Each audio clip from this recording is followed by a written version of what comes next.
Welcome to the Resilient Performance Podcast. I'm your host, Doug Kachijian, and today I'm joined by Danny Matta. Danny is a coach, physical therapist, educator, and founder of Athletes Potential. He is considered a leader in the field of rehab, sports medicine, and human performance optimization. Danny is able to use his experience as a physical therapist and a strength coach to improve all aspects of human performance. Danny received his doctorate of physical therapy from Baylor University. He is a board-certified orthopedic clinical specialist, certified strength and conditioning specialist, and has advanced training in joint mobilization, joint manipulation, soft tissue release techniques, and performance dry needling. Danny spent 7 years active duty in the U.S. Army as a physical therapist. He had the distinct privilege of working with a range of soldiers, from amputees learning how to walk again to the highest level special operations soldiers getting ready for deployments. Danny served with the 25th Infantry Division at Schofield Barracks, Hawaii, from 2010 to 2013. He was the only direct access physical therapist responsible for management of injuries and injury prevention for a brigade of 4,000 soldiers during this time. Danny's been an instructor in a variety of settings, from local consulting with CrossFit affiliates, youth athlete clubs, and professional sport organizations. He currently serves as a direct human performance consultant for FBI SWAT, Special Operations Force Detachment Delta, and the U.S. Army. While Danny no longer treats patients at Athletes Potential, he continues to mentor and guide his staff from afar. He now fills his time running Physical Therapy Biz and his PT Entrepreneur podcast.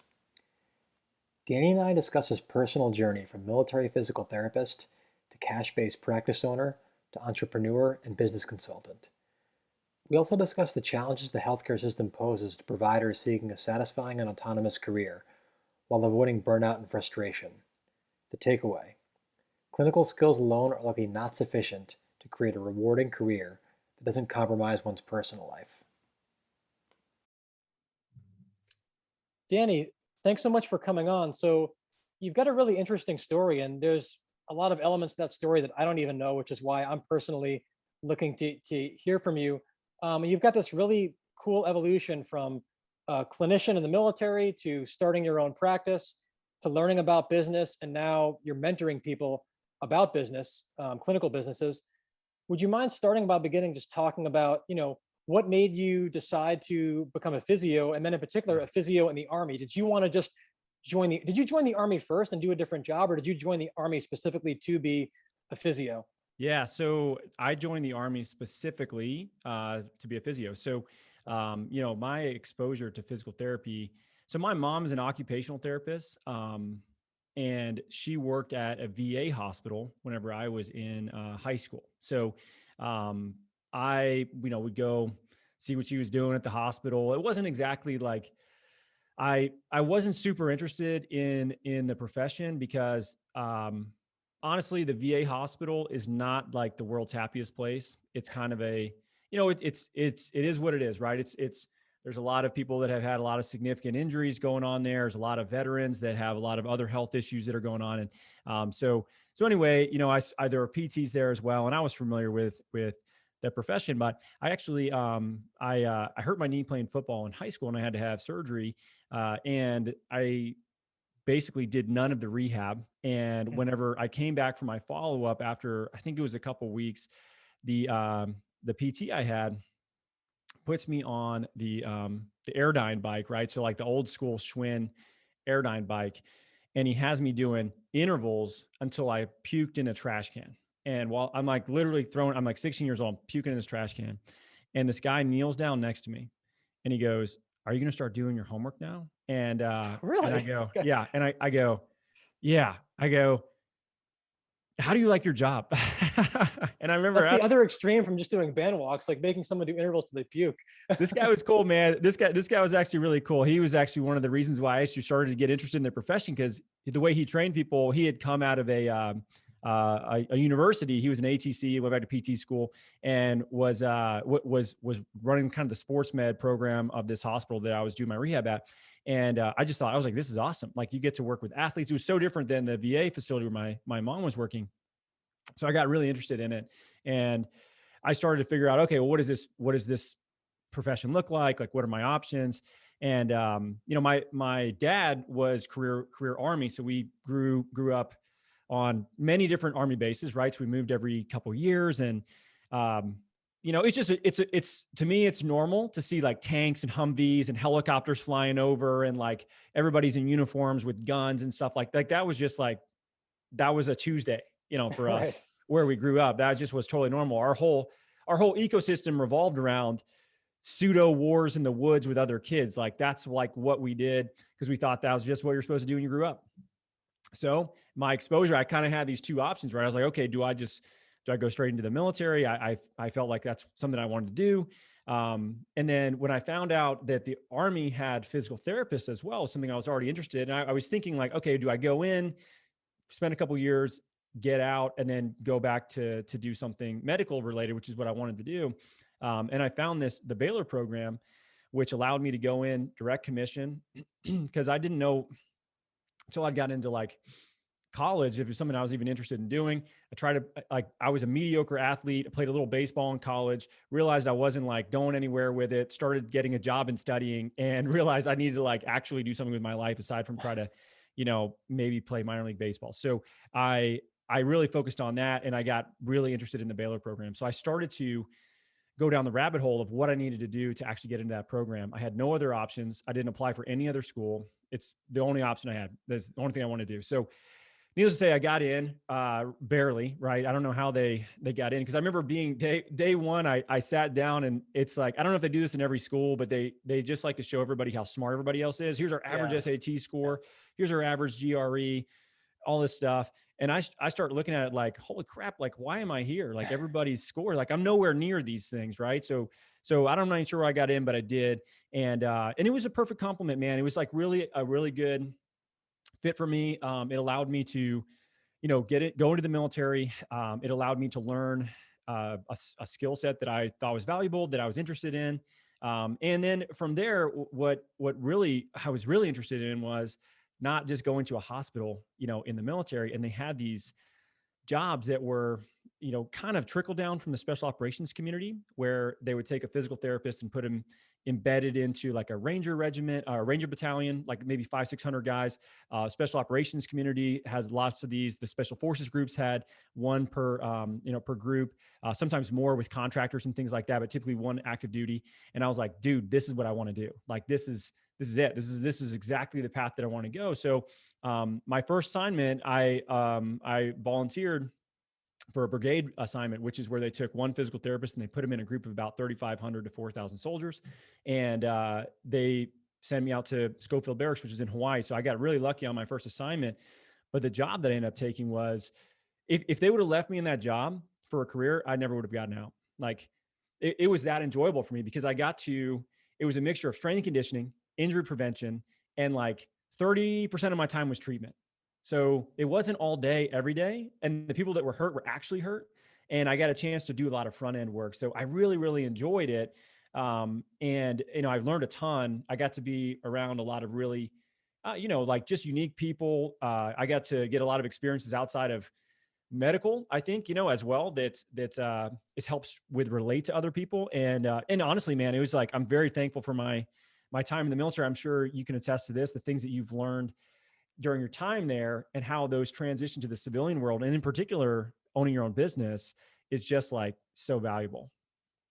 Yeah. And so you had a couple of different experiences in the military. Can you speak to, I know that it's probably different depending on like where you're stationed, but like what's your typical patient volume each day? What are you responsible for? Because I mean, I've heard that there's physios who are like in the military who are responsible for treating like hundreds of people. And I just wonder like what quality or standard of Oh, care you can deliver. Because it's such an overwhelming, it's a resource problem, right? There's only so many therapists for so many people. But then I think there probably are units where, especially in the special operations community, where they try to kind of mimic the professional athlete setting where, you've got like, one physio is responsible for like a couple of operators or a yeah. couple of athletes. So, well, at least for you, like what were those experiences like? Yeah. So there's many different arenas in which you can practice in, right? So the last job I had was at Fort Benning at a troop medical clinic that was like basically attached to airborne school that's down there. And if you look at total volume, Like I would run sick call in the mornings. I mean, dude, sometimes we would have 30, 40 people show up with different things going on. And it's like you and another person, and you have, you know, an hour and a half or whatever to like do something with those For people. that many people. Yeah. So you're basically like, okay, raise your hand if your back hurts, go over to that corner. Raise your hand if you sprained your ankle, go over to that corner. Yeah. So we would try to leverage, the medics we had to help with that as best we could. But then, you're basically just, you're putting out fires. You're not solving any problems. And frankly, in that environment, especially the people at airborne school, like it's 3 weeks long. They just need to try to stay as healthy as they can during it. And if they can just get through it and they have time in between, Yeah. And they're young, mostly, usually. Yeah. exactly. Yeah. So that was a big part of that job. But the other part of that job was it was a lot of it was a lot of guys that were assigned there that were kind of out to pasture jobs. They were at the end of their careers.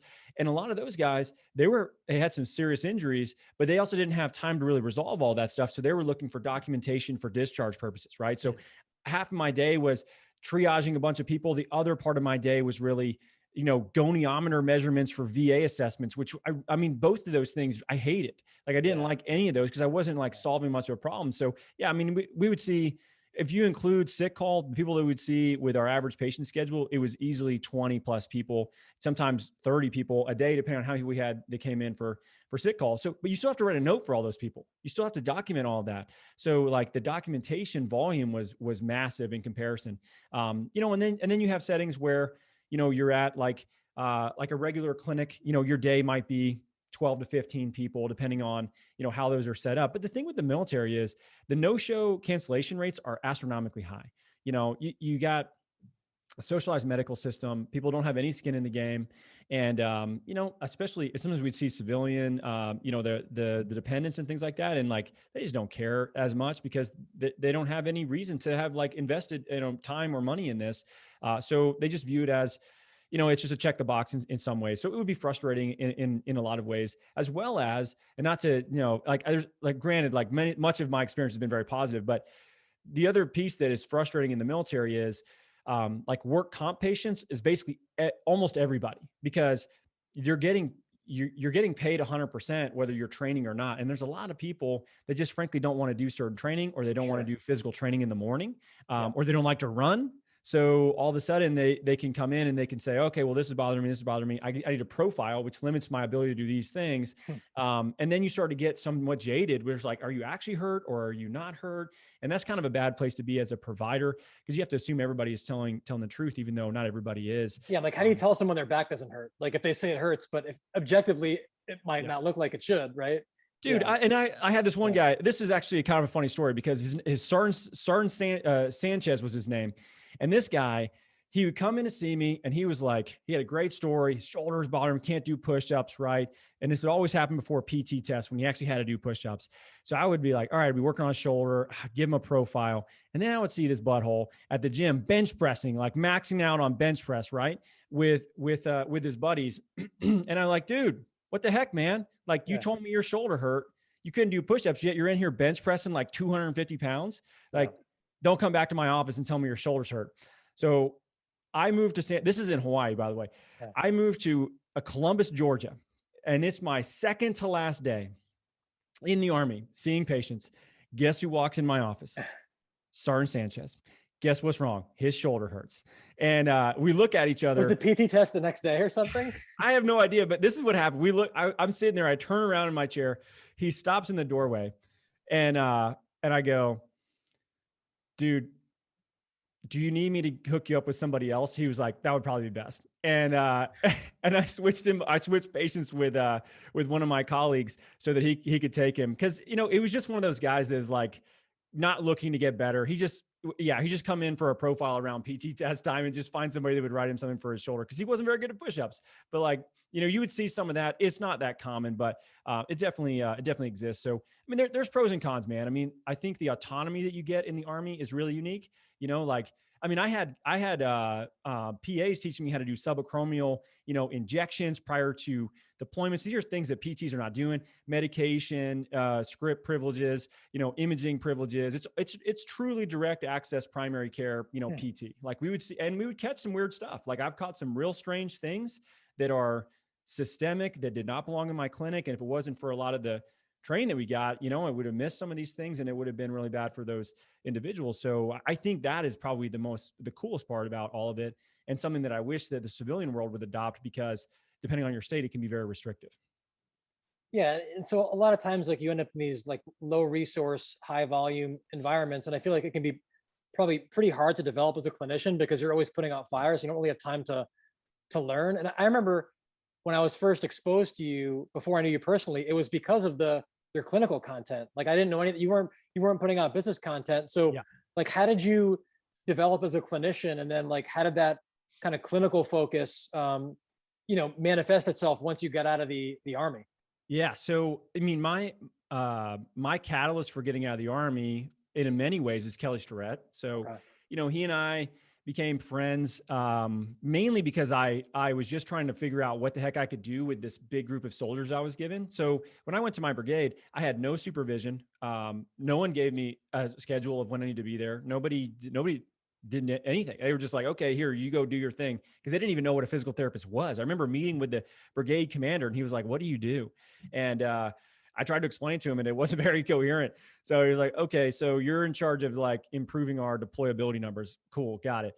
And that's what my goal was. So I started realizing like, okay, Kelly's approach was all about how do we teach other people to take ownership in their own, their own issues. And it was also very scalable to many people, Hmm. in particular in a training environment where we're at, physical training in the morning. Didn't need much equipment. It was a lot of, improvement of basic patterns, a lot of self-release techniques, partner techniques, and a lot of stuff they just weren't doing, honestly. A lot of just like taking care of themselves wasn't occurring. It was just an environment where you're just typically getting beat down every day. And then you try to heal over the weekend. Right. So when we started to implement some of this stuff in around their programming, and they started to see deployability rates go up, all of a sudden, like they're like, what's going on? Like, what are you doing? Right. So me teaching people how to run, teaching people how to actually effectively pick up things, how to move under load, how to breathe, like all this stuff. It just led to better PT scores, less injuries, more time for me to focus on human performance. So when I started to kind of collect some of this data, I shared it with Kelly as implementing this stuff across a couple of companies. So we had a few hundred people that we ran through it and had some cool data that we shared with him, which he hadn't really validated in the military community at all. So, he was coming out to Hawaii to teach a couple seminars for CrossFit at the time. So he actually offered to teach a Friday course for our brigade, for our medics, if we wanted to bring him in a day early. So we jumped at the chance to bring him in, and it was great. He went through a bunch of stuff with our medics, and and then basically we just kind of developed a friendship from there. And he told me, I remember that Sunday we were sitting down, randomly drinking coffee at like 5 o'clock in the afternoon, watching some people surf. And this guy with this like hydro jet pack, have you ever seen those where they anyway, so it was like, I just remember this hydro jet pack, some guys surfing. And I'm like, why am I drinking coffee at 5 o'clock? Like, why is he drinking coffee at 5 o'clock? And it's fucking hot, but that's what we were doing. And he was like, hey, you seem to like this stuff. Like, I'm looking to grow my base of instructors. Right now we only have one other person. Do you think this would be something you'd be interested in? Right. And so that's kind of how it started. Long story short, I ended up deciding to take that path and leaving the military to actually go and teach for them. So my sole focus for years and years was just clinical excellence. Like that was it. Like I just wanted, I remember like vividly going to an FMS course whenever I was in PT school. And this was like early on, Gray Cook teaching this in Austin. I went from San Antonio to Austin, and I was just like, I got to learn more about this shit. Like, this is amazing. And diving into like SFMA, and then getting into like kettlebell stuff, and then Kelly stuff, and then, DNS stuff, and all kinds of like things that I was trying to piece together to figure out how this shit was working. That's all I cared about, because I was teaching all over the world for them. And that's all I wanted to do. Problem was, I also decided to start a cash practice at the same time because I needed something to do during the week, because I was traveling mainly on the weekends. Well, I didn't know anything about business. I didn't know what to charge. I didn't know how to sell anything. I didn't know how to organize anything. So it didn't go all that well initially, because I would see everybody for like one visit, and then I would give them a bunch of programming to do because I was too scared to tell them to come back for a second visit, because I thought they were going to spend their grocery money on working with me. Like I had this super screwed up relationship with what I thought my value was. And so I fumbled into that and started to figure it out. And as I was teaching all these courses, there would be physios that would show up, and I would tell them what I was doing, and I would get just bombarded with questions about cash practices. They were like, "Oh my God, I've never actually met somebody that has one of these. Like, what? How does this work? How does this work?" And as I started to get more interest in this, and I started to realize I had a lot of interest in this, I started to dive into the business side of things with the same sort of ferocity that I took towards learning about the body, and realized I really enjoyed it. And I really liked the idea of being able to help support the community of the profession in a different way that, in my opinion, was going to be able to help as many clinicians as possible be saved from the ultimate outcome that was a PT mill. Many of our peers are stuck in that. And I felt that if I could grow my clinic past myself, I could at least save one person, right? And if I could teach other people how to do the same thing, and we all could get one staff clinician working for us in the right circumstances, well, now we'd save a whole bunch of them, right? And that's sort of snowballed into what we do now, which is really help businesses scale, grow, systemize, and try to grow past themselves. And for my own sake, like, I do this because I think our profession has a lot of flaws, but I think the way that we get to work with people is really personally rewarding. It's incredibly, beneficial business to run as an owner.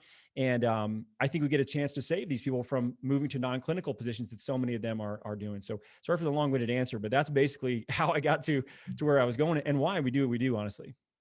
Yeah, and there's so many interesting points to unpack there, just even related to like healthcare in general.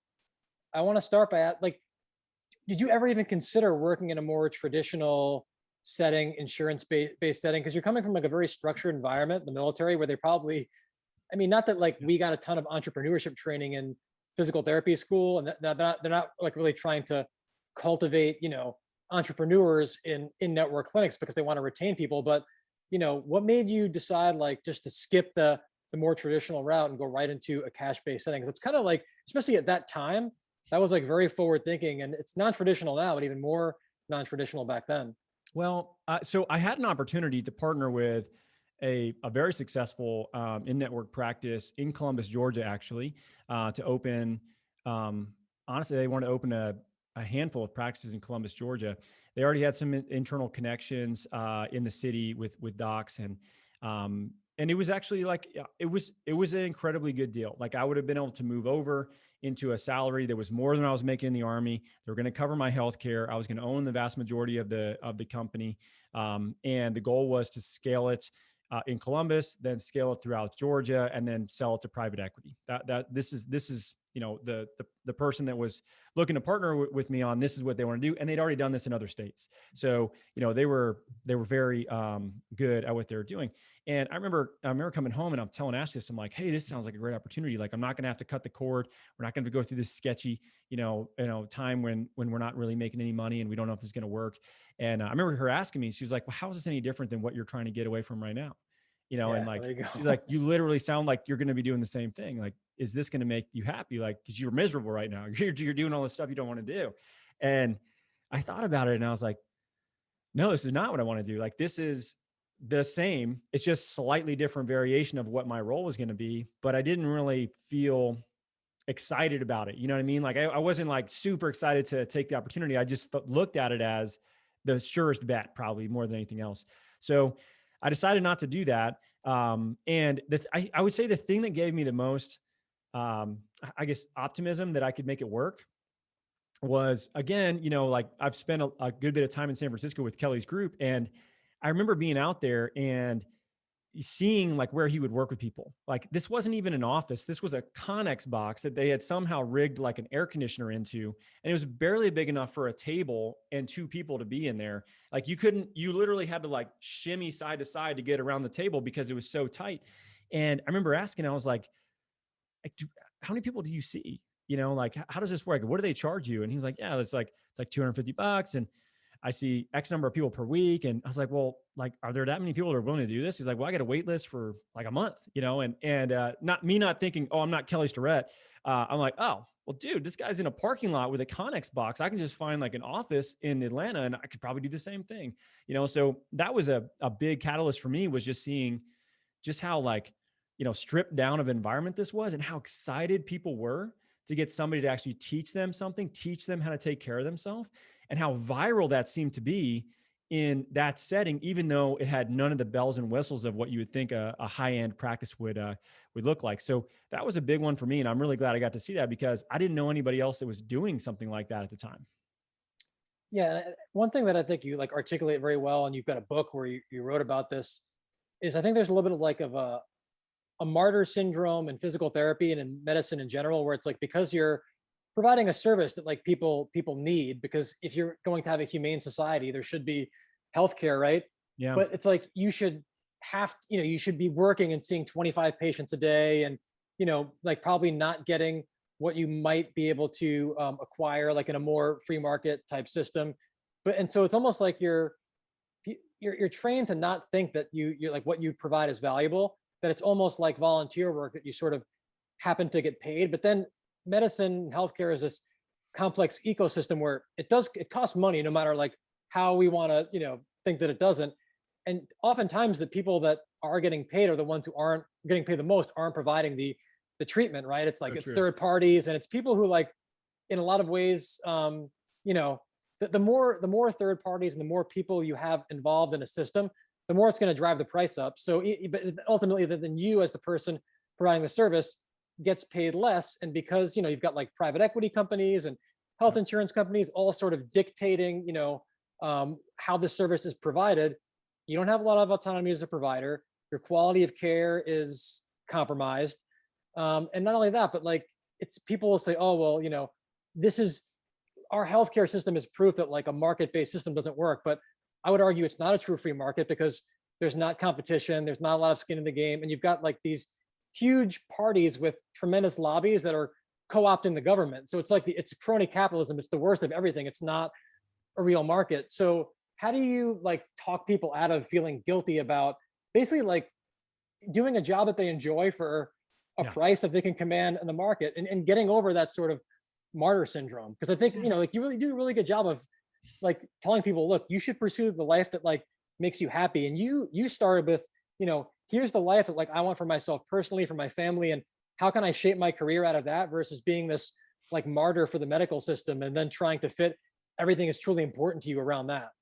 I think that's a great question, man. And I think it's actually a really complex problem. Because I mean, even today, like I still like, there's just certain subgroups that we just do not work with, frequently.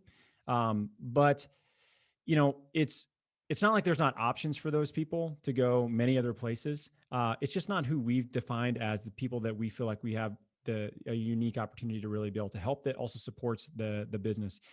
So I look at, I think it's funny because, we both come from a very, regulated background. Like the military is it's very regulated. There's a lot of red tape. It's hard to make a decision quickly. And it's funny because I feel like for a lot of people like that, they almost get pushed towards more of like, some like libertarian kind of views and fronts on just like, dude, just leave me alone and let me make ethical decisions based on what I think is right. Now, not everybody is going to do that, but for me, what I always kind of attributed our decisions of what we wanted to do to was, um, also about what gives us the best opportunity of being able to do something like this and really enjoying it for a very long time. Like I want to have people that I work with that are excited to wake up in the mornings and come to work. I wanted to feel that way. I wanted to work with people that I was interested in working with, that had aspirations of getting back to something physical, something active. They wanted to live a more meaningful, pain-free, active life for as long as possible. So when we started to define like who that was, we felt we really had a unique opportunity to help. It really wasn't, it wasn't geriatrics, it wasn't pediatrics, it wasn't, neuro, it wasn't any of these other areas that you can specialize as a clinician. It really was, an active adult community and youth athletes that we really, we really enjoyed working with. So, for us, the way we look at that is it's sort of like a nonprofit. Like my wife used to run, Operation Homefront, which is a nonprofit, military nonprofit. She ran the Hawaii chapter, and the CEO of that, he used to always say, no money, no mission, right? So like they need money, they need grants, they need donors to have revenue, because they're not earning it in a different way to be able to support their mission, to support these soldiers in the ways that they did. And for us, we do many things outside of the business that are, we are glad we get to do, like, supporting different programs, schools, other nonprofits, seeing people on scholarship options that are kids that cannot afford to work with us, like all these things that we do that we want to be able to, support and work with different groups. But we need money to be able to do that. We need a profitable business to be able to make those decisions where they're not based off of revenue. So, for us, it really came down to defining like who we wanted to work with, who we got energy from working with. I think that's probably the biggest thing. When you look at your energy levels, the way you feel after working with different people for the same amount of time can be drastically different. You can have one person that you feel completely drained afterward. You can have another person and you have more energy afterward. It's the same duration of time, the same work. The difference is the conversation, is the connection, it's the people.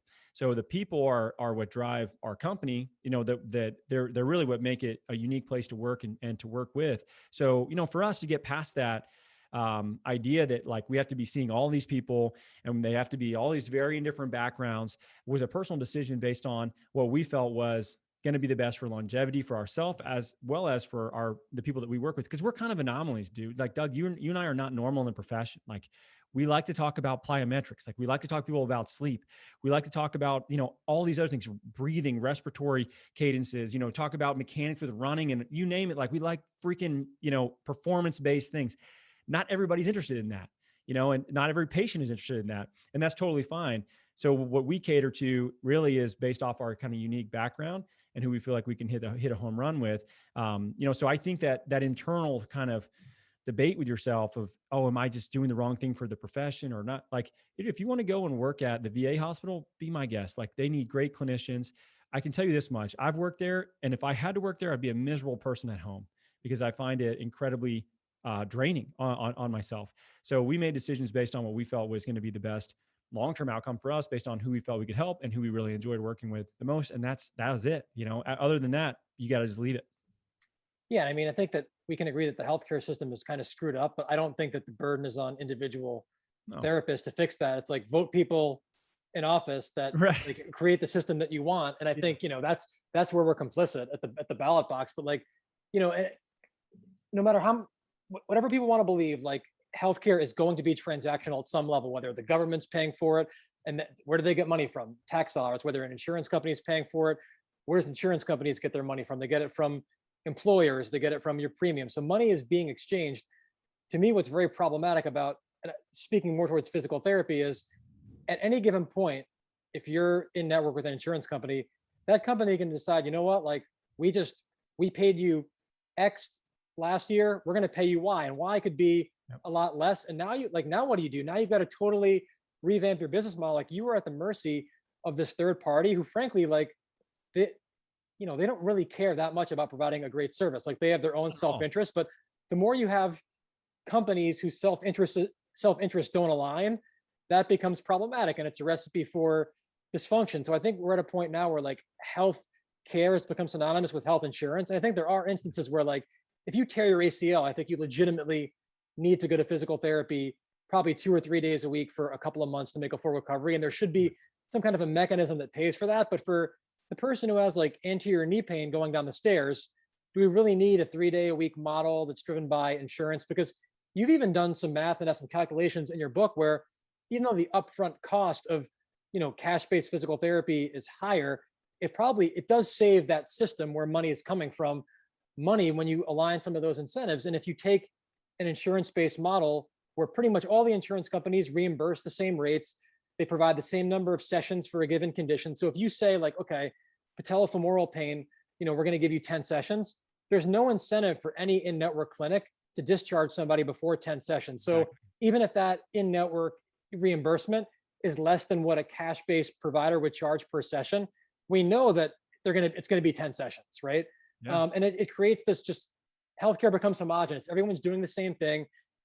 A lot of times with medical lobbies, like, different professions want to align in solidarity, but we should also be competing against each other. We should be competing against other physical therapists because that benefits the patient or the end user. And that's what a cash-based model does. So like, how do you make the case that, for certain things, not like an ACL tear where someone's coming off a surgery, but for these like kind of like relatively benign conditions, like how does the cash-based model save money? Well, I think there's a couple factors there. So, the first thing, and I can tell you, and I'm sure you see this as well. One of the biggest benefits and sort of like advantages that we have is transparency.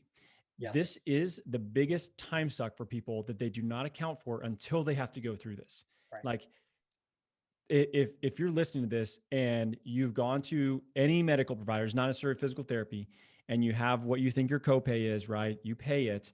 And then a month later, you get a bill in the mail for like another $1,000 that you owe because you didn't really actually know what your insurance covered. You hadn't met your deductible or your co-insurance or whatever it might be.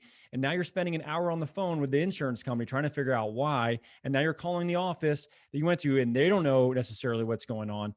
So now you're stressed out over a bill that you were surprised with, which nobody wants that. Now, if it had been that was transparent up front, it's a completely different context in which they're going into that relationship.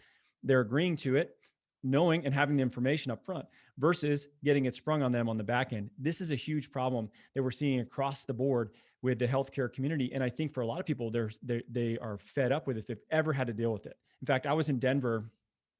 We took our kids snowboarding a couple of weeks ago, and my cousin lives there. And I was telling her about our business model, and she was like, "Oh my gosh, it sounds awesome!" Like, so I actually know exactly what I owe you whenever I go Right. in. And I was like, "Yeah, it's that's it, it's done. Like you pay for it. It's Like like any buying other groceries, service. That's how it is. any Yeah. other service, man." And Yeah. that's what I'm saying. It's like transparency is huge, and the value of people's time is actually huge as well because busy people don't want to spend an hour on the phone with Blue Cross trying to figure out why they're getting this bill for another $1,000. So I think that is a massive feather in our cap that we have transparency. It's very simple, and we can make this agreement with somebody logically and both agree as adults to what our value is and what you think we're worth, and then that's it. And then we fix your, we work on solving your problem. So I think that's a big one. The other one is when we look at you're right, like the time side of it. I've worked in these, in-network practices as I was a resident for a year in an orthopedic clinic. Whenever I was at Baylor. So the last year that we're there, we spent a year in a clinic. Half our class went to a civilian clinic, half our class went to a military clinic in the San Antonio area. So I got sent to a civilian clinic. And I remember sitting in staff meetings and they'd be like, "Why did you discharge this person so fast?" And I was like, "Well, they were doing this, and this. They hit their goal. They're ready to go." They're like, "Yeah, but they had like 6 visits authorized that were left on their, on their whatever insurance. Like, find something to work with them on." And I always thought like that was strange, and not necessarily. I was like, "Well, what if they don't need it? Like, what about their time? Like Right. I don't want to like come up with something that I need to work on with them."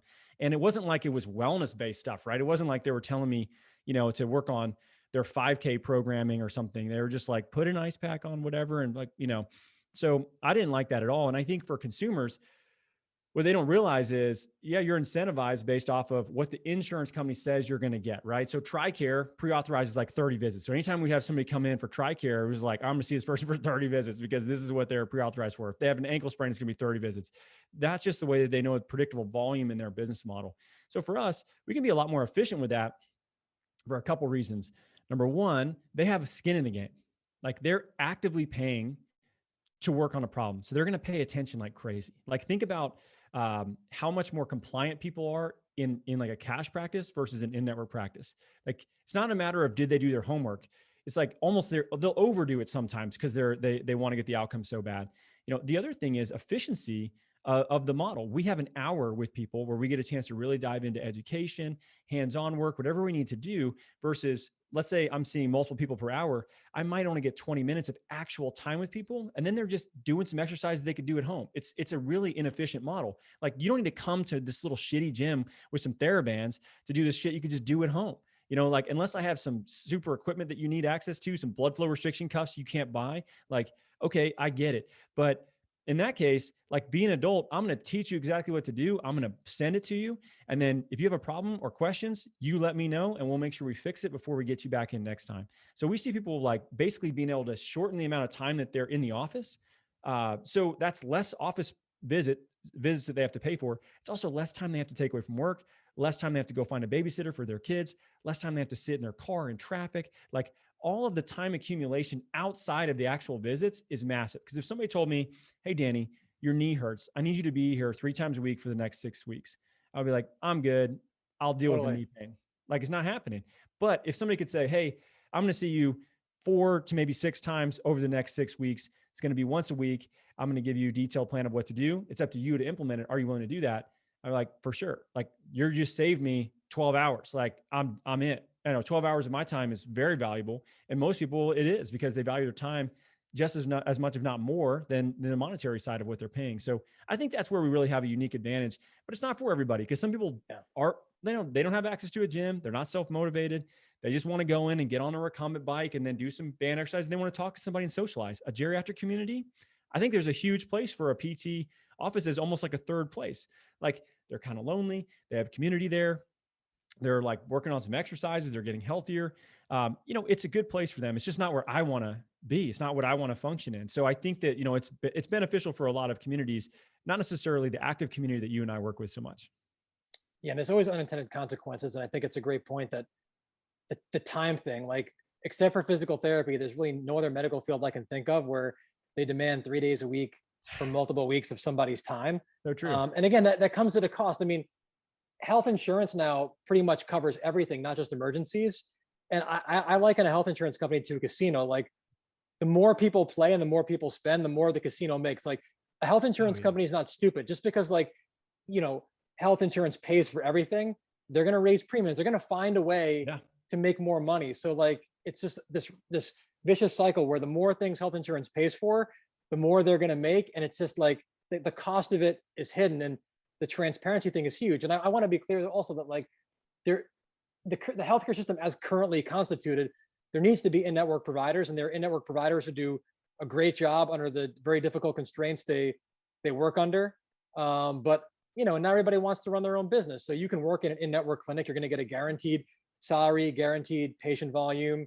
The ceiling as an individual is lower, the autonomy is lower, but it's safer in a way. So there's something for everybody. But I think, one thing that you've, again, articulated very well is that, like, you don't need to feel guilty for creating a life that you want, for only wanting to work with one person an hour. And, like, maybe it's good that there's different options for different populations, and let's run these parallel experiments and see if there's a way that ultimately we can figure out, like, how to solve this healthcare riddle, if we can get rid of some of these really big, lobbies and self-interested groups. But obviously, I think the group model, not to cut you off, but I think the group model has some validity, to be honest with you. Yeah. But I think it's better for, from a training standpoint, you put people into kind of small to medium-sized groups, and there's a lot of community. There's a lot of, people that are holding each other accountable. There's a lot of benefits to that.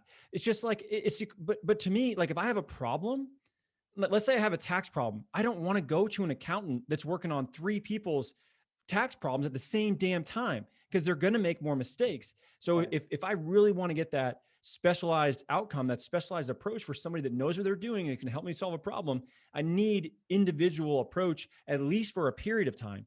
Then put me in an environment that's going to be more cost effective. And that's really what we are. We're a gateway to the right physical fitness place for them to end up. Like, that is how we view our job. We know all these gyms, we know all these trainers. And for us, it's like, okay, here's where you're at. These are your goals. Here's where we want to get you. And then after that, we're going to facilitate connecting you with this person, because I think it's the best fit for what you're looking for.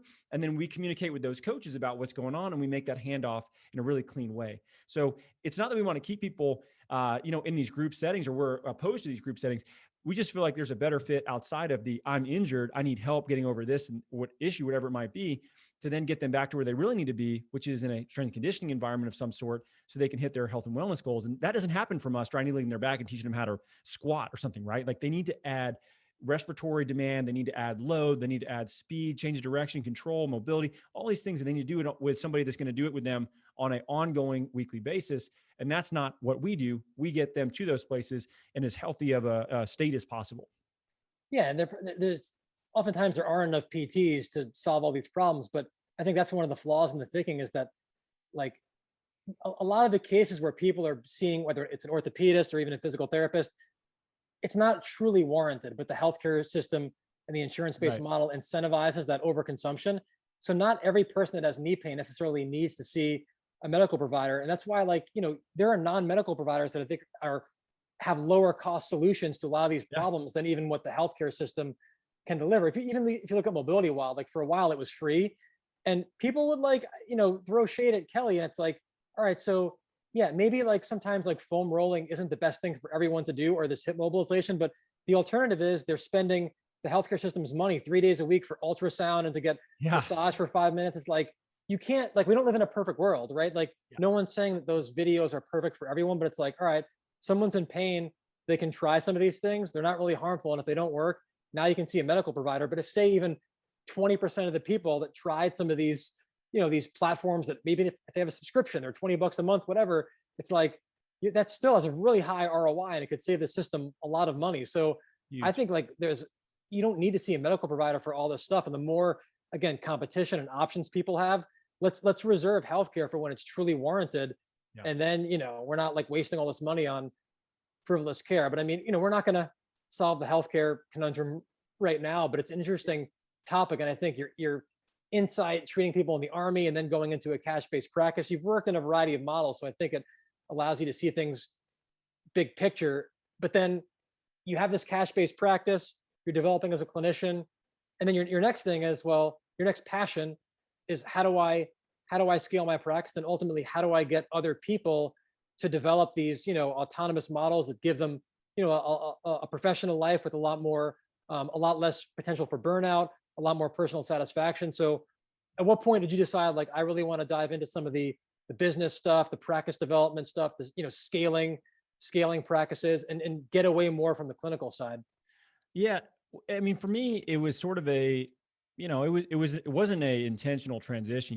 It's funny. I think people are like, oh, Danny had this like vision to do whatever. It's like, no, my path is It very looks like it was a undulating. very clear, like, thought out plan. Yeah. No, it's not. Like it was a very, Yeah. very undulating. It was like, oh, army, going for career. I didn't work out. Okay, I'm gonna go teach. I thought I was gonna teach 2 or 3 times a month forever, right? Like I really enjoy it. I really enjoy educating people that care. I can imagine maybe if you're like a middle school math teacher, it's probably hard. But when people are showing up to a seminar and they are really interested in what you have to say, like it's pretty cool. There's like some magic in being able to connect with people on a level where they're having these light bulb moments. And I really do like that.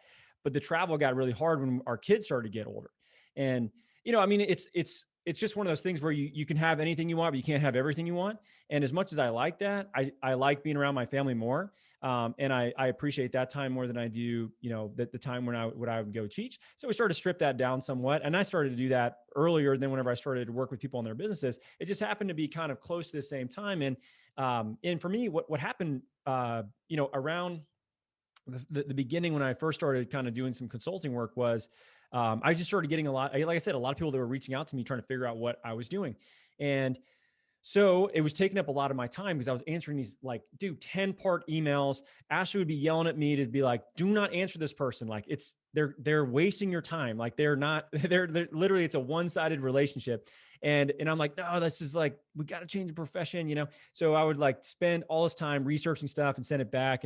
And eventually I reached out to Kelly and I was like, dude, I don't know what to do about this. I'm getting a lot of these questions. And he goes, well, just put a number on your time. The right people will say yes, and the wrong people will say no. And that's basically what happened. So I started doing these kind of one-off consulting, jobs with different practices. It was about a dozen different practices that I initially started taking these sort of 3-month contracts with, where I would help them set up sales and marketing systems and help them problem solve within their businesses. And it started to be really fun. I was like, it's kind of like a big jigsaw puzzle. Like I really enjoyed it. And I started to realize that there's a lot of overlapping commonalities with any business that is successful. Like they have very clear, repeatable marketing. They have a defined sales process. They have some sort of continuity offer that, builds recurring revenue on the back end. They have a business that's not dependent on one person. So there's a brand instead of just a person, and it can scale past himself. They're good at, gaining talent and retaining talent. So their hiring process is really dialed in. They have strong core values and a strong mission, vision of what they want their company to do. All these things I sort of realize is like, oh shit, we're doing all this stuff. When it wasn't that I was just figuring it out on my own, I started heavily investing in business education. Like I looked at it as con ed, but for business, but business education is way more expensive than clinical education because it's a completely different, skill set and different value you bring to the marketplace. So I started heavily investing in myself and in understanding these things and sharing it with our peers. And this was coming from like outside groups. This wasn't coming from anything clinical related. I was just learning from other entrepreneurs. One of my first business mentors owned a juice company. is like a successful juice company here in Atlanta that's like $20 million a year business. She didn't know shit about physical therapy, but she knows a lot about business. And as I started taking things from like what they were doing and learning more about these concepts and applying it, started realizing it was working over and over again. So we took our first group of people that we worked with for a year, and there were 7 of them. And over that year, we just basically went through building out these, kind of subsystems of the business, seeing where people were at, helping them, build out their marketing, their sales processes. And at the very end, we brought everybody together and we spent 2 days together just working on their businesses. And I remember afterward, I was like, dude, this is unique. There's something really interesting about this, because you have all these people that are trying to build, a better business more than anything. And this is what I didn't realize. And I think we talked about this a little bit before we started recording, was I started to realize that this vehicle of entrepreneurship is I would say, aside from having kids and joining the military, is the greatest personal development vehicle I've ever found, ever. And if you're willing to work on yourself harder than you work on your skill set for your job, your business will grow exponentially. And, so as we started to realize that, and we started to get people around each other, we started to realize there's a lot of power in a community of the right people. And that's actually the direction that we decided to take this, because I had a handful of clients that were interested in investing in our company and franchising it. This was years ago. And as I looked at all the stuff, I'm like, okay, financially, this makes a lot of sense. Scale faster across the country.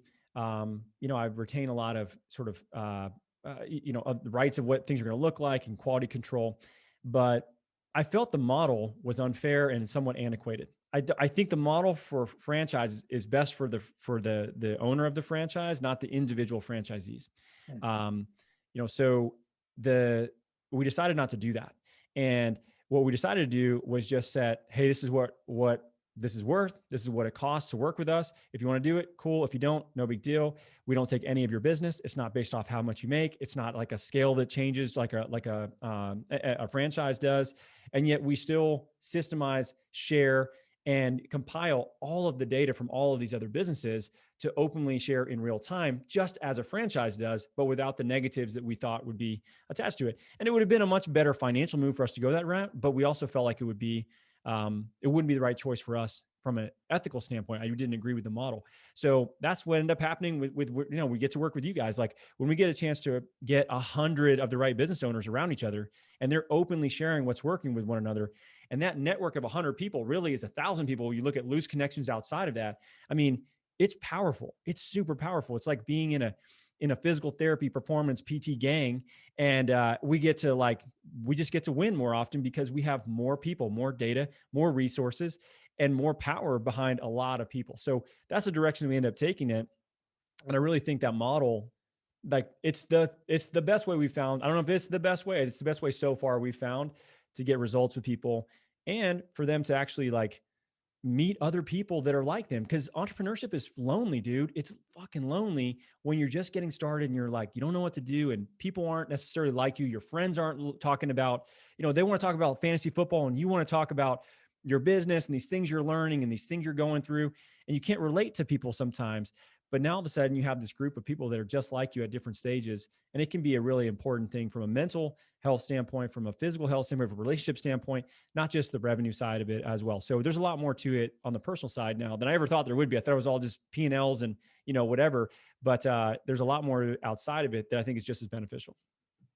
Yeah. I think you started out, I think similar situation for myself where you just want to make yourself the best clinician that you can. So you invest a lot in yourself, but then you realize that, you can only impact so many people.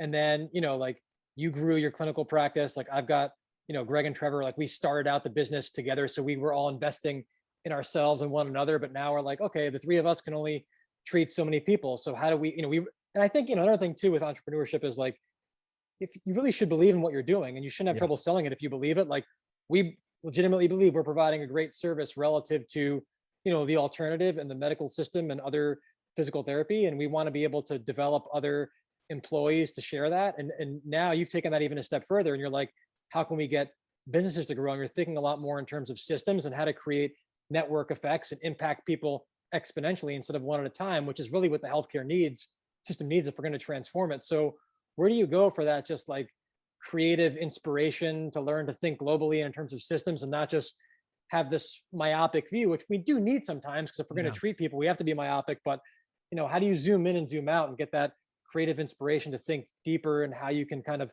just touch people on a much more global scale?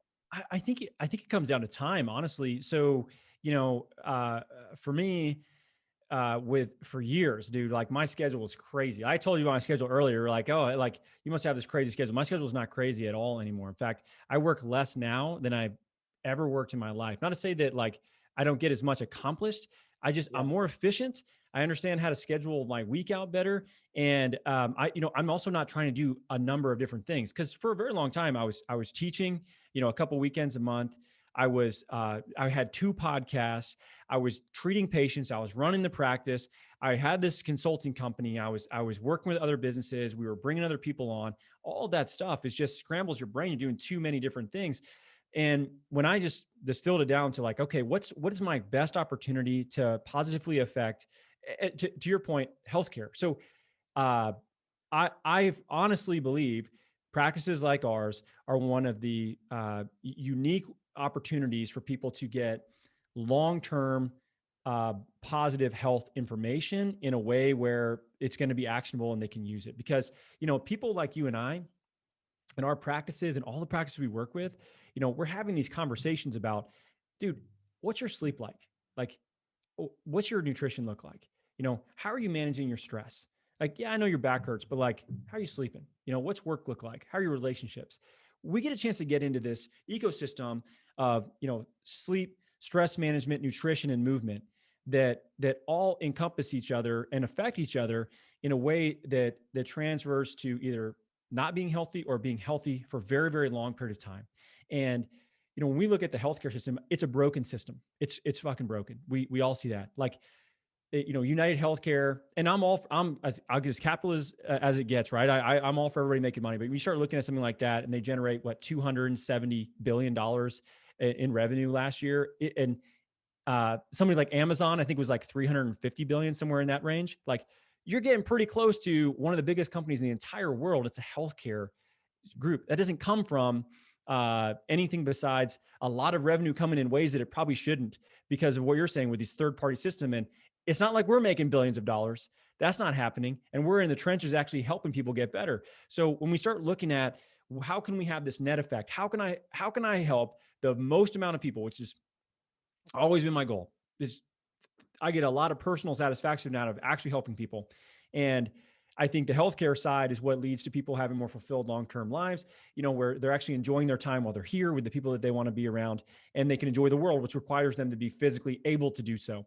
So when we look at these businesses, the more of these that are successful, the more people we can hire, the net effect on the population of them learning the right things and working with people that are actually empowering them to understand how to take care of their health, that's massive. Like, it's much bigger than business to me. Much, much bigger. You can't even quantify it, actually. Dude, Yeah. we want to have $1 billion worth of cash services that we help orchestrate over the next 10 to 20 years, just through our channels. That's what we want to be. Because if we're there, that means we have a small army of successful practices that are working with people in the right context, that are not necessarily dependent on the healthcare system as far as insurance goes. They're making decisions based on the patient, not based on what insurance says they can do.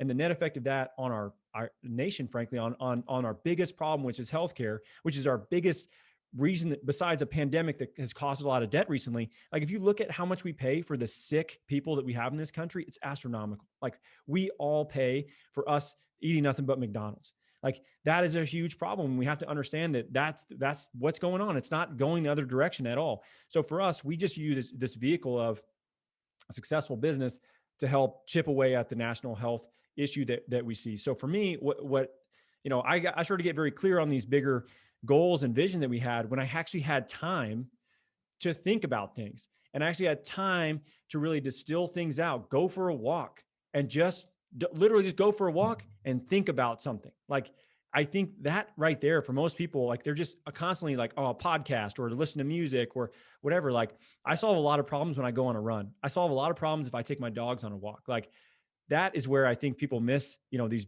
bigger opportunities to really distill all the information that's kind of trying to get synthesized in the back of our mind. But we're so loaded up with so much information constantly. So time to think about things, time to really think about big problems.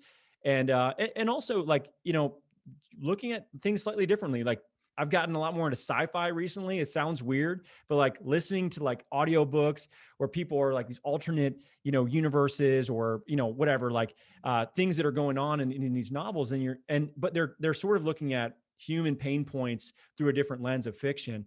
And then if you can start to make these extrapolations of how they're connected, all of a sudden you can kind of explain things differently. You can relay that information differently. And it's not just coming from the same, personal development books, business books, whatever it might be. It's slightly different. And those metaphors and those different ways of explaining it, I think for some people make it click much better. And now we can kind of educate a bigger group of people. So, time and then exposure to things outside of like just, the main profession is where I've actually gained a lot of progress just by doing that.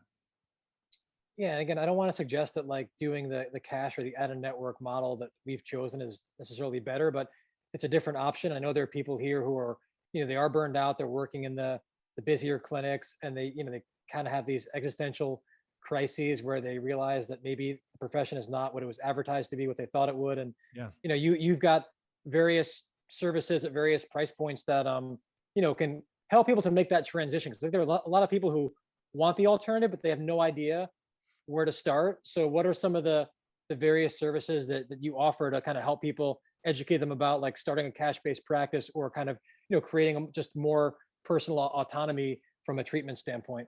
Yeah. So, I mean, from the simplest, to start with, I would say, the podcast that I have, we have, I think it's 400 episodes. It's a lot. It would take you a long time just to go through that.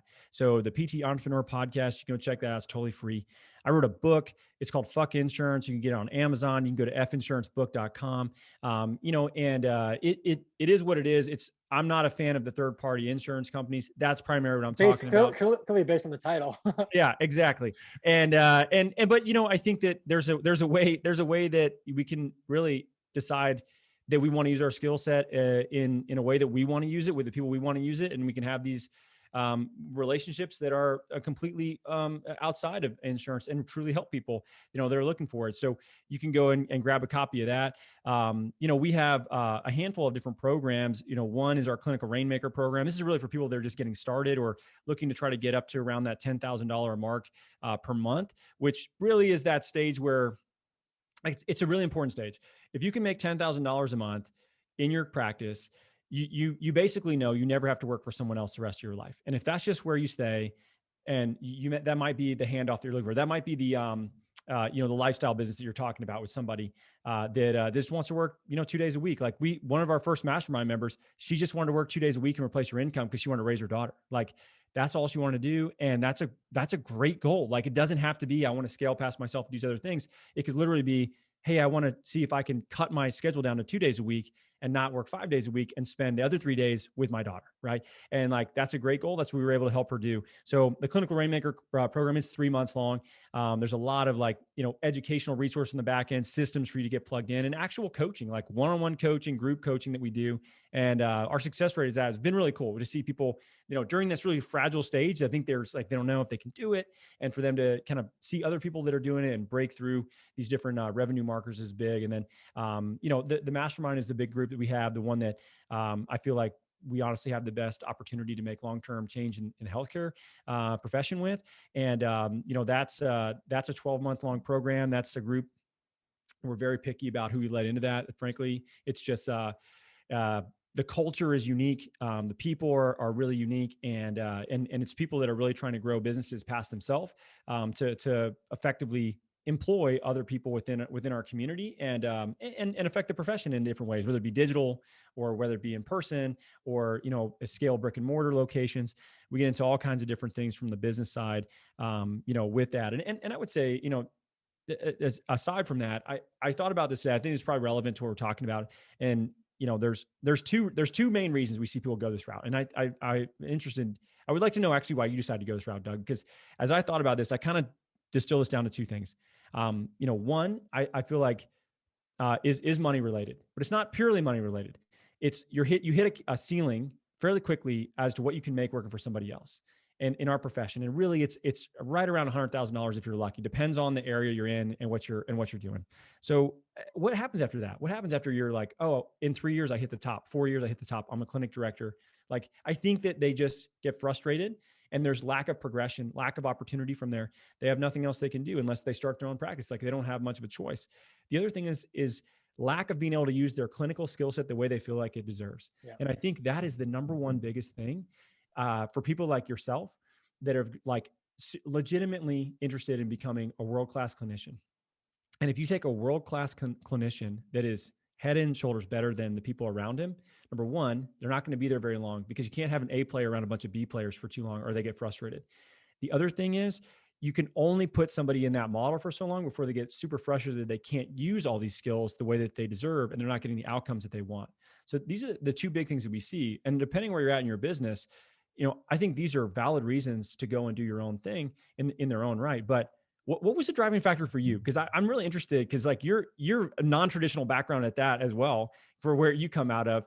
And then, going into it, just, I could never see you working in like a hospital clinic or like, a big, mill. I just think it would last for a very short period of time. Yeah, I mean, you kind of touched on pretty much all of them at various points in the recording here. I would say, one of them was transitioning from the military, where it's like very, very structured, and you've got like 20 different bosses, and you're in this huge bureaucracy. Yeah. I just wanted autonomy, and like I didn't want to have to answer to anybody. So that was a big one. And the other one was, I mean, yeah, like you said, even while I was in PT school, I spent so much money and outside time on educating myself beyond that entry level curriculum, and I wanted to use it. And I knew that if I worked at a traditional clinic where, as a new grad, like they look at you like you're a new grad. They don't. I feel like I had other life experiences. Oh, yeah. I worked in medicine prior to physical therapy school, where frankly I had way more responsibility, and it was performing at a higher scope of practice than what I have now as a PT. But those experiences wouldn't have been valued as a new grad. I would have just been treated like and paid like a new grad.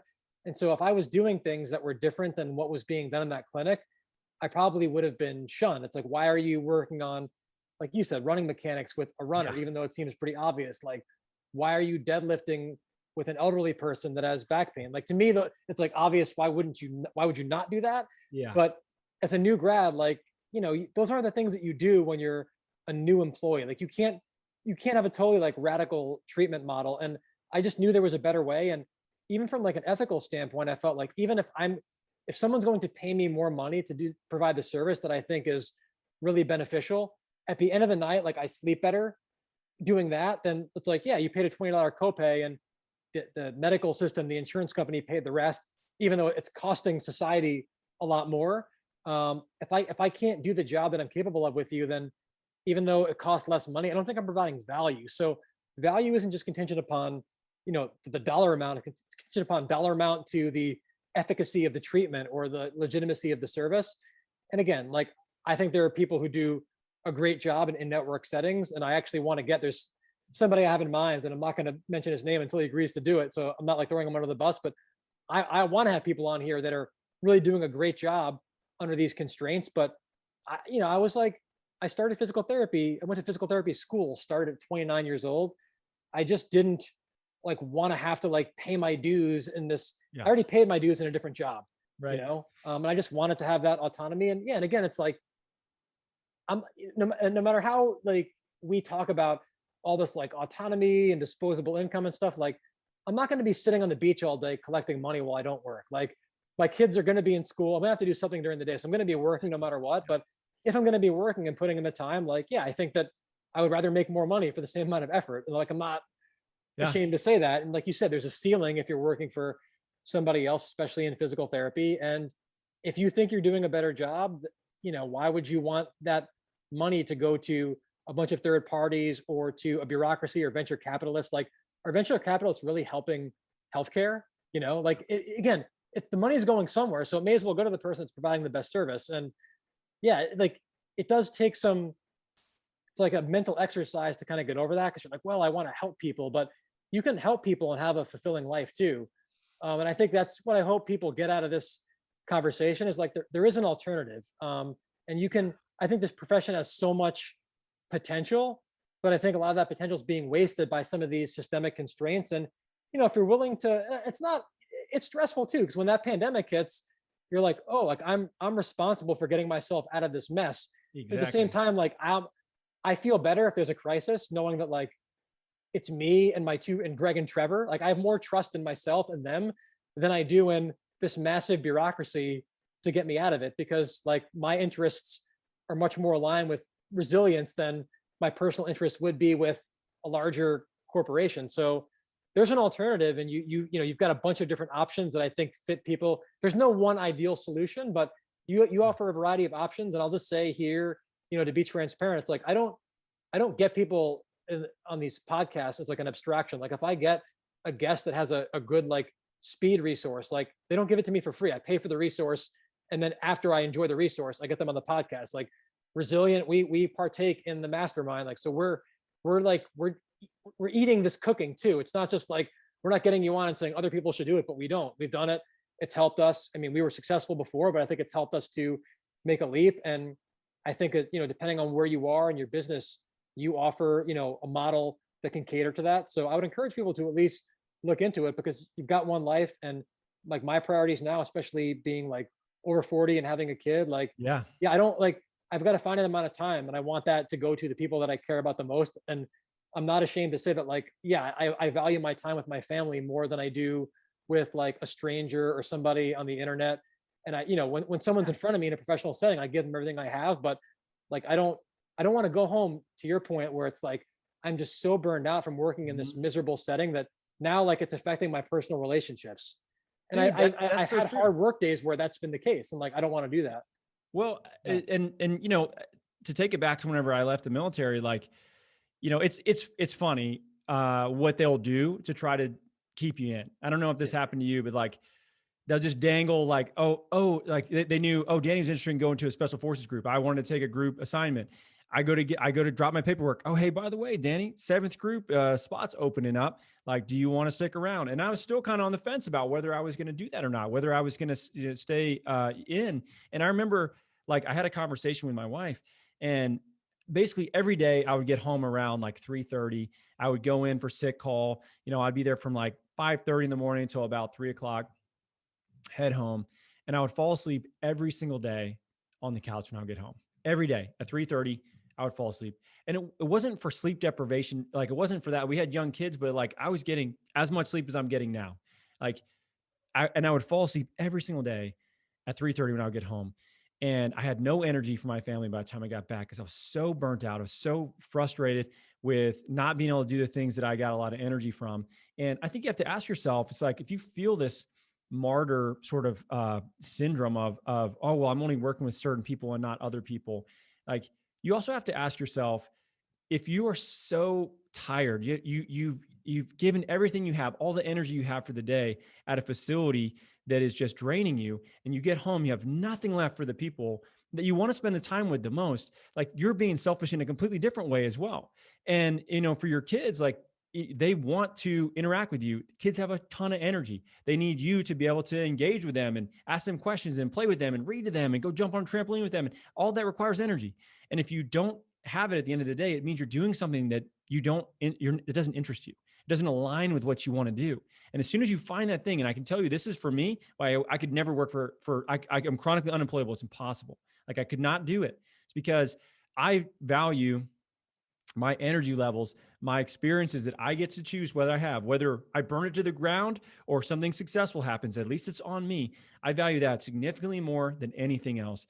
And I found that when I'm doing things that I'm interested in, I have so much more energy for my family, for the people outside of my work, life, that I get to reinvest with them, build these positive relationships that I didn't ever have the opportunity to do because I was just so fatigued from the work that I was doing that was frustrating me. So I think you can only do that for so long until you finally realize, what am I doing? Well, I feel like I'm wasting my life away in this setting that I don't even want to work in. And if you feel bad that you're charging somebody money for that, that's honestly something that you have to work through, because Yeah. what we do is super valuable, man. Like we're incredibly valuable. It's just, we're so closely tied to it and we get a lot of personal satisfaction in it.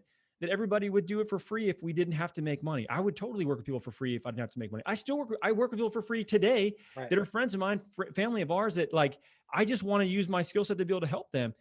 I like it. It's something that I can do with them. And it's something that I would do for free if we didn't have to make money, because I enjoy the career. But you cannot just look at this one-sided as I can only use my skill set like this, because if you're not happy at the end of the day, and if you have no energy, man, you're wasting away the one damn shot that at least we know of while we're here to be a meaningful person in the lives of the people around you. And, what example does that show for your kids too? Oh, dad just goes to this dead end job that he hates and he bitches about it all the time. I'm a fucking miserable person are you if that's the case? Like, what example are you showing for them? I guarantee you this much. My kids are at least going to see I try to do something on my own. And if, like I said, right now it's going pretty well, but if I screw it up, at least they're going to see that I'm willing to fail as well. And I think that's an important lesson for my children, at least, to see real time and not just reading a book. Yeah, it's exciting time because, Yeah. the idea that like, well, if you work in a cash-based setting, you're not working with a certain population, particularly the indigent. Like, if you're passionate about that population, like it's not like the indigent's getting great care from insurance companies and from, Yeah. Medicare. So like there's a business opportunity, and with technology and all, you can create even a lower cost alternative to what the status quo is, make money for yourself, and probably provide a more valuable, superior service. Because again, it's not like what they're receiving now is really that great. And Right. not every, at least from a physical therapy standpoint, like you could create a physical therapy exercise platform that's tech enabled. Pretty much everybody now has a smartphone, Yeah. that they can access the internet from they have cell service. So like there's opportunities there to help everybody depending on what you're passionate about. But say that like, well, again, that martyr syndrome, you have one life, and you should be, especially physical therapy. I mean, I'm speaking more to that audience. Like, you spend a lot of money and time to get that degree, or in a lot of debt. Like, you've already martyred yourself. You don't need to do it anymore. Yeah, it's so true, man. I mean, that's the thing, right? You come out of school. I mean, the most we've seen is like $300,000 in debt, right? Like on average, I'll say it's probably closer to 100,000 from what we see. But these people come out with 100 grand in debt, and it's unlikely that they're even going to make that as a salary. Like one Right. year of what you put into your advanced education as an investment, right? Like it's not necessarily the best ROI.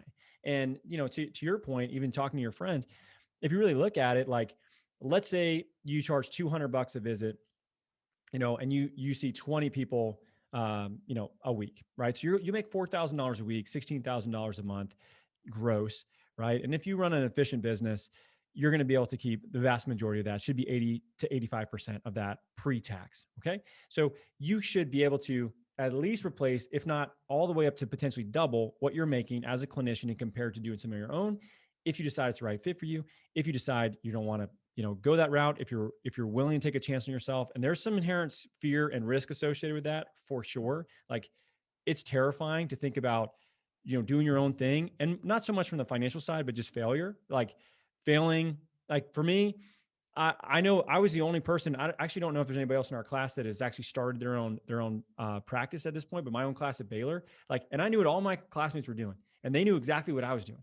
And the last thing I wanted was to make the wrong decision and wish I had not done it, stayed in the military, and then have to go find a job at a hospital or a clinic somewhere with my tail between my legs. Like that was the biggest fear for me, not a fear of financial loss. Like, I mean, I could just go get a job at any point in Right. time. Yeah. So I think once you get past that, if you're willing to work through it, there's a lot of internal confidence that comes from that. I mean, like, this happens to people. I've noticed this in the special operations community, Doug. Like, you guys, you've been tested. You know how you stand up against certain things. There's internal confidence that comes from being tested and seeing and knowing what you respond, how you respond.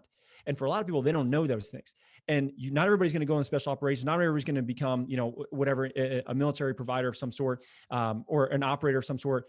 But in entrepreneurship, what's nice is you get a chance to face your fears in many different ways, typically every fucking day for a very, extended period of time. Yeah. And you get tested.